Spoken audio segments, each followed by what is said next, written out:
Welcome students. देखिए, आज मैं आप लोग को इलेक्ट्रोमैग्नेटिक स्पेक्ट्रम के बारे में बताऊंगा। ठीक है, इसमें क्या कह रहा है, ये है electromagnetic spectrum. Gamma rays, X rays, ultraviolet rays, visual light, infrared light, microwaves, radio waves. ठीक है ना, ये जो सेवेंस आप देख रहे हैं नेम, ये इलेक्ट्रोमैग्नेटिक स्पेक्ट्रम्स के पार्ट है। उसके कॉरस्पॉन्डिंग वेवलेंथ्स दिए हुए हैं, उसके कॉरस्पॉन्डिंग फ्रीक्वेंसी दिए हुए हैं। ठीक है ना, आपको एग्जाम में पूछा जा सकता है कि जैसे अल्ट्रावायलेट है उसकी फ्रीक्वेंसी क्या होगी, बीच में से पूछा जाएगा, तो ये आपको वैल्यूज याद रखने हैं। ठीक है, इसको याद रखना बहुत ही आसान है। देखिए, ये 10⁻⁻1 से 10⁻⁴ तक गया है वेवलेंथ। ठीक है ना, ऊपर में वेवलेंथ कम है, धीरे धीरे करके इंक्रीज होते होते बढ़ गया। ठीक है, तो कम से ज़्यादा की तरफ को जा रही है वेवलेंथ, तो फ्रीक्वेंसी उसका उल्टा होता है। ये ज़्यादा है, देखो 10⁻21 कितना ज़्यादा है, अब ये कम हो रहा है, धीरे धीरे कम होते होते 10⁻⁴ हो गया। ठीक है ना।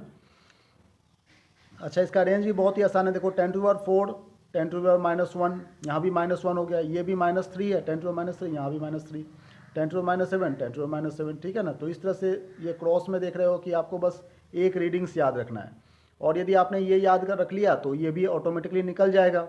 एक बहुत ही छोटा सा फॉर्मूला होता है, फ्रीक्वेंसी को हम लोग न्यू से रिप्रेजेंट करते हैं कि नहीं, equal to wavelength c upon velocity of light upon wavelength. ठीक है ना, वेवलेंथ मतलब लैम्डा। 10⁻³ है, मतलब 10⁻⁴ है ये वेवलेंथ। सपोज करो यहाँ पर 10⁻⁴ आपने पुट कर दिया, और वेलोसिटी ऑफ लाइट कितनी होती है, 3 × 10⁸। ठीक है ना, अपॉन 10⁻⁴। इसे सॉल्व करो तो देखो ये निकल करके आ जाएगा, 3 × 10⁻⁴ आ जाएगा। ये बात समझ में आ रही है, यहाँ पर फ्रीक्वेंसी निकल करके आ गया।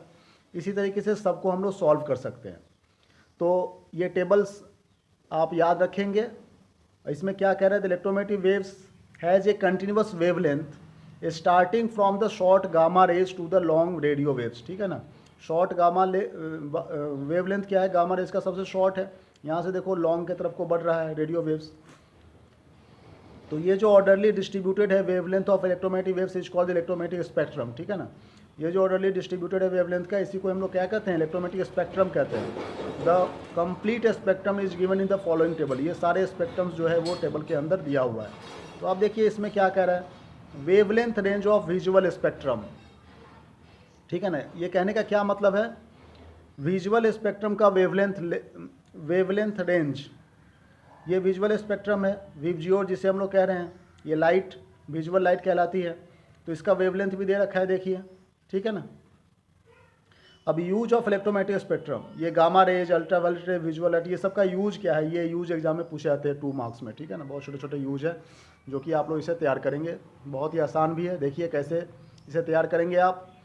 Use of electromagnetic spectrum, first use gamma rays का, ये बहुत ही हाईली पेनिट्रेटेड होता है, और ये आयरन के ब्लॉक को भी पेनिट्रेट कर सकता है। ठीक है ना, इसकी हाई एनर्जी के कारण ये न्यूक्लियर रिएक्शन में प्रोड्यूस होता है। ठीक है ना, एटम को रेडियो एक्टिव एलिमेंट से ये गामा रेज बाहर निकलते हैं न्यूक्लियर रिएक्शन के समय में। मेडिसिन में भी यूज होते हैं, ताकि कैंसर के सेल्स को भी डिस्ट्रॉय किया जा सकता है गामा रेज की मदद से। ठीक है ना, इसका ये यूज है, मेडिकल यूज। सेकेंड है एक्सरेज। एक्सरे का यूज क्या है, ये देखिए, एक्सरे का यूज हम लोग मेडिकल डायग्नोसिस के लिए करते हैं, बोन वगैरह फ्रैक्चर हो गए, ट्यूबरकुलोसिस लंग्स में। ठीक है ना, और स्टोन, गॉल ब्लैडर, किडनी, ये सब के काम में, या फिर इंजीनियरिंग वर्क्स में भी, जैसे ब्रिज वगैरह में, या फिर कोई मेटल में फ्लेव्स है। ठीक है ना, उसको भी हम लोग चेक कर सकते हैं। ब्रिज में कोई फ्लेव्स है, मतलब कोई छिद्र है, तो उसको हम लोग एक्सरे से कैलकुलेट करते हैं। क्रिस्टल स्ट्रक्चर को स्टडी करने के लिए भी एक्सरे का यूज होता है। अब देखिए अल्ट्रावायलेट रेज किसे कहते हैं, अल्ट्रावायलेट रेज जो है वो विटामिन डी प्रोड्यूस करते हैं। ठीक है ना, these are harmful for the skin and eyes, ये स्किन और आई के लिए बहुत ही हार्मफुल होता है।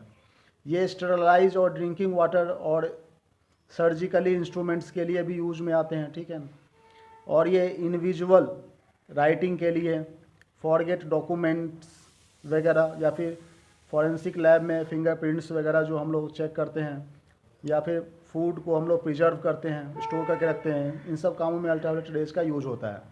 ठीक है, अब देखिए ये और कुछ यूज हम लोग यहाँ पे देखेंगे। इंफ्रारेड के बारे में पढ़ेंगे, ये 3 यूज हम लोग पढ़ेंगे। इंफ्रारेड का यूज कहाँ होता है, ये हॉट बॉडीज़ के द्वारा प्रोड्यूस होता है, मॉलिक्यूल्स के द्वारा इंफ्रारेड। ठीक है ना, इस वेव्स का यूज हम लोग लॉन्ग डिस्टेंस